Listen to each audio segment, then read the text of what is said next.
اقلب الكتاب وستجدينني هناك بين الصفحات التي ظننت أنك قرأتها من قبل. Wait, don't scroll yet. Did you know there are more than 2,000 videos hiding here? Go on, hit subscribe if you like. But honestly, the real reward is you staying right here with me. طوكيو أصبحت باردة هذه الأيام، لذلك إن كنت تخطط لزيارتها انتبه لتغير الطقس.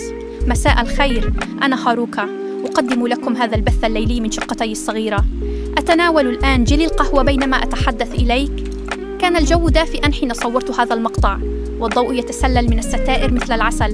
لكن الليلة أريد أن آخذك إلى مكان آخر، مكان قديم بعيد، حيث لا تزال رائحة الفن ممزوجة بالطين والسكر والنار. اختتم قبل أيام بينالي بخارى، أول فعالية من نوعها في أوزبكستان، والذي استمر من أوائل سبتمبر حتى 20 من نوفمبر تحت عنوان شاعري: وصفات لقلوب مكسورة. المدينة بأكملها تحولت إلى معرض مفتوح. المساجد، الخانات القديمة، القباب التجارية، كل زاوية تحكي قصة. لم يكن مجرد عرض فني، بل رسالة حب للحرفة، للتاريخ، ولقدرة الإنسان على الإصلاح.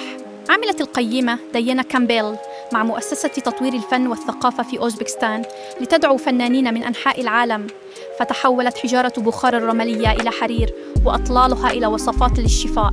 أتذكر وقوفي تحت القبة العظيمة لمسجد خواجة كالون، حيث أقام الفنان البريطاني أنتوني غورملي عمله قرب، تمثالاً من الطوب يقف بصمت كأنه يتنفس مع جدران المسجد. كتب أحدهم على الإنترنت: عندما تواجه تلك الأجساد الطينية تشعر بثقل الزمن في بخارى. شعرت بالكلمات تماماً. الهواء هناك أثقل، لكنه أكثر رقة، كأنه عاش حيوات كثيرة قبل أن يلبسك. وفي مدرسة غافكوشون القديمة قدمت تاوس مخاتشيف عملها ثمار مقلوبة، حيث تحولت الفواكه المألوفة، البرتقال، الرمان، إلى أشكال زجاجية لامعة. كتب أحد الزوار: ذلك البرتقال بدا لي كذكرى لثمرة أكلتها في سمرقند. أليس ذلك جميلاً؟ ثمرة تصبح ذاكرة، هشة، لا تلمس، لكنها تشبع الروح. وفي خان أيوز جون العتيق نسجت الفنانة سماحة حجاوي عملها قروبات وكوزمولوجيا، وهو نسيج من الهجرة والهوية والضوء.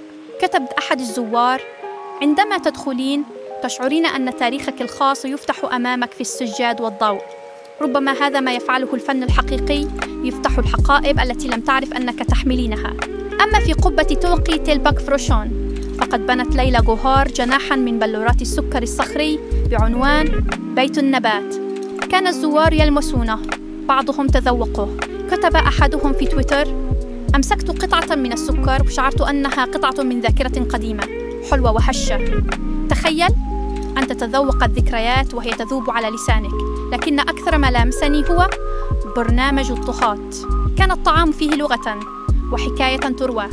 شاركت في الأمسية التي قدمتها الشيف المكسيكية إلينا ريغاداس، والتي مزجت نكهات المكسيك وآسيا الوسطى: المولي بلانكو مع جزر بخارى الأصفر، والخبز الأوزبكي بالأعشاب، ومشروب هورشاتا مصنوع من البطيخ المحلي. كنا نأكل ببطء، كأننا نقرأ رسائل حب بصوت خافت. كل طبق كان اعتذاراً ووعداً جديداً في الوقت نفسه. أتذكر قولها لي وهي تبتسم: كل وصفة تبدأ من جرح. ربما كان هذا هو جوهر البينالي كله، الجروح التي تصنع الجمال. كنت تشعرين بذلك في السكر، في الطين، في النسيج الذي يلمس قدميك. المدينة الآن هادئة، الأعمال تفكك، والضوء الأخير يودع الجدران. لكنني أفكر في النسخة القادمة بعد عامين. كيف ستكون بخاري آنذاك؟ أتخيلها أكثر جرأة، أكثر حواراً بين الماضي والحاضر، بين الحرفة والحداثة. المؤسسة التي نظمت هذا الحدث منحتنا وعداً بثقافة حية لا تعرض فقط بل تعاش. تساءلت وأنا أغلق دفتري: ألن يكون جميلاً أن أجد عاشقاً غنياً هناك في أوزبكستان؟ لكن هل يسمح لشخص مثلي، امرأة متحولة، أن تحب هناك علناً؟ ربما لا. ومع ذلك فكرة الحب في تلك الأرض لا تزال حلوة كقطع السكر البلوري. على أي حال، إن أردت أن تراني في جانب آخر، فأنا أشارك مقاطع مختلفة على يوتيوب ميشيب آس وقناة أونلي فانس آيش، أكثر خصوصية، أكثر نعومة، وربما أكثر صدقاً. إن أحببت أن تدعمني، اشترك هناك. وحتى نلتقي في الفيديو القادم، سأكون بانتظارك بين السكر والصمت، خلف الكتاب المقلوب. تصبح على خير.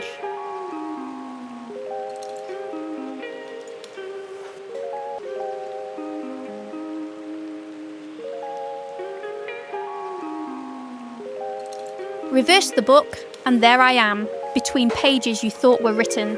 Tokyo has grown noticeably chilly. If you're planning a trip here, mind the sudden dip in temperature.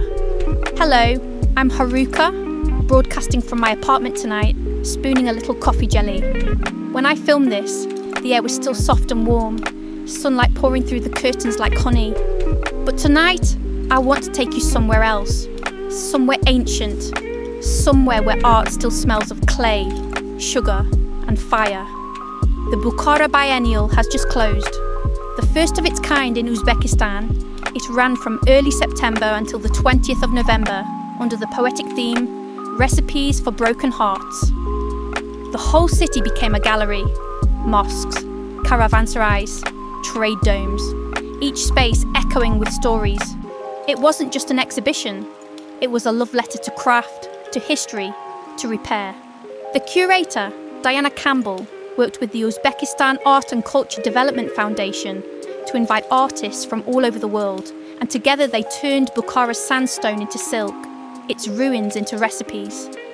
I remember standing beneath the great dome of the Koja Kalon Mosque, where Anthony Gormley's installation, a brick figure called Close, stood quietly, breathing with the walls.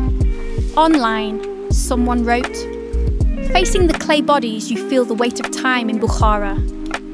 I smiled when I read that, it's true. The air there feels heavier, but softer somehow, as if it's lived many lives before touching you. Then there was Taus Makacheva, showing inverted fruits inside the Gavkushon Madrasa. Familiar shapes, oranges, pomegranates, were cast in glass and crystal, glimmering under the light. An Instagram post said, "The orange looked like a memory of a fruit I once ate in Samarkand." Isn't that beautiful? A fruit as memory, fragile, untouchable, yet strangely filling. In the old Ayojon caravanserai, summer hijawis, kinships and cosmologies spread across the floor, woven textiles, fragments of migration stitched into pattern. A visitor wrote, "When you enter, you feel your own history unpacking in the rugs and the light." That line stayed with me. Maybe that's what good art does. It quietly opens the luggage you didn't know you carried. And in Toki Telpak Furushon, one of the restored trade domes, Laila Gohar created Navat Uy, a pavilion made entirely of the rock sugar crystals. Visitors were allowed to touch it, some even tasted it. One tweet said, "I held a sugar shard and felt it was a shard of memory, sugar sweet and brittle." I love that image, the taste of nostalgia dissolving on your tongue. There was also something else, the chef's program. It wasn't just about food, but about storytelling through taste. I joined the evening hosted by Mexican chef Elena Regadas. Her dishes traced the journey of tomatoes and chilies from the Americas to Central Asia. Mole blanco paired with Bukharan yellow carrots, Uzbek bread infused with herbs, and horchata made from local melon. We ate slowly, like reading love letters aloud. Every dish felt like an apology and a promise at once.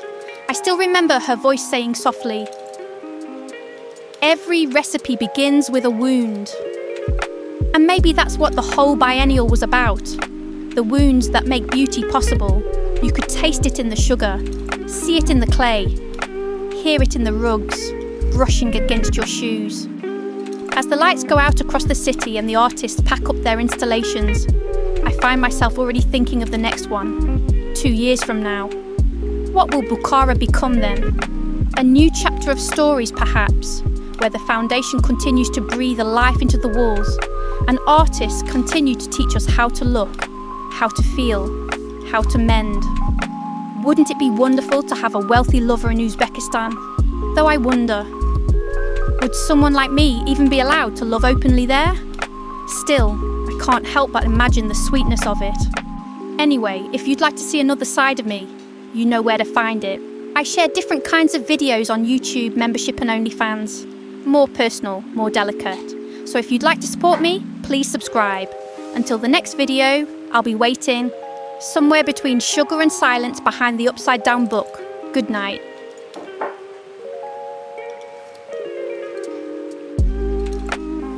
Still watching? How obedient. I like that, but but no subscription? Naughty boy. You want me, but you hesitate. Touch that button for me, gently, now. And then, drown yourself in the rest of my videos. Let me take you deeper.